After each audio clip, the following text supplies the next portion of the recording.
Have you ever been in this situation?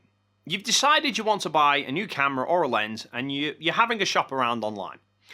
And you've checked all the big name retailers in the camera shops and the prices are all much of a muchness. But then you start to spot a few retailers who are selling the same items but quite a bit cheaper. And you find yourself wondering, why is it so cheap? Is it genuine or is it a scam?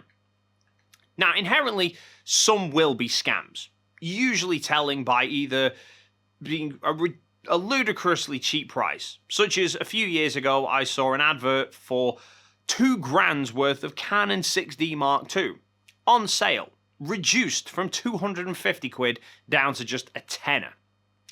And or they generally will not accept protected payment methods such as PayPal. But that doesn't mean that they're all scams.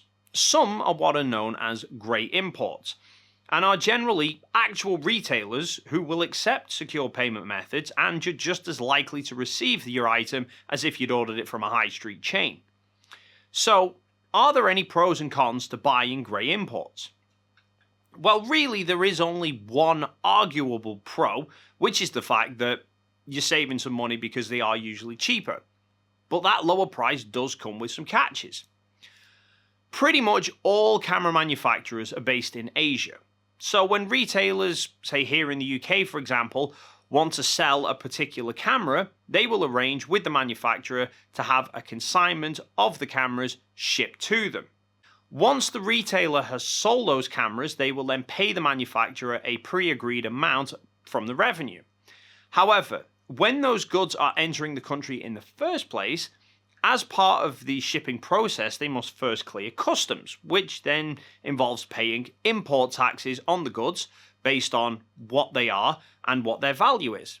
Then when the retailer sells the camera, they must also charge VAT at a percentage of the sale price as well. Both of those have to be included in the retail price and are ultimately passed on to us, the consumers. Grey import retailers kind of bypass this system somewhat. Usually they are retailers who are primarily based in Asia, in places like Hong Kong, and the stock that they're selling has been arranged and shipped to them from the manufacturer. So sometimes when you purchase an item from them, they will actually ship it to you directly from wherever they're based. But then the item is still going to have to clear customs, which should involve you having to pay the import tax and the VAT that you would have to pay if you'd bought it from a local high street retailer anyway. However, what often happens is the seller doesn't actually declare the true value of the product, or even necessarily what the actual product is that's being shipped, which then means that the import tax and the VAT are lower than what they should be.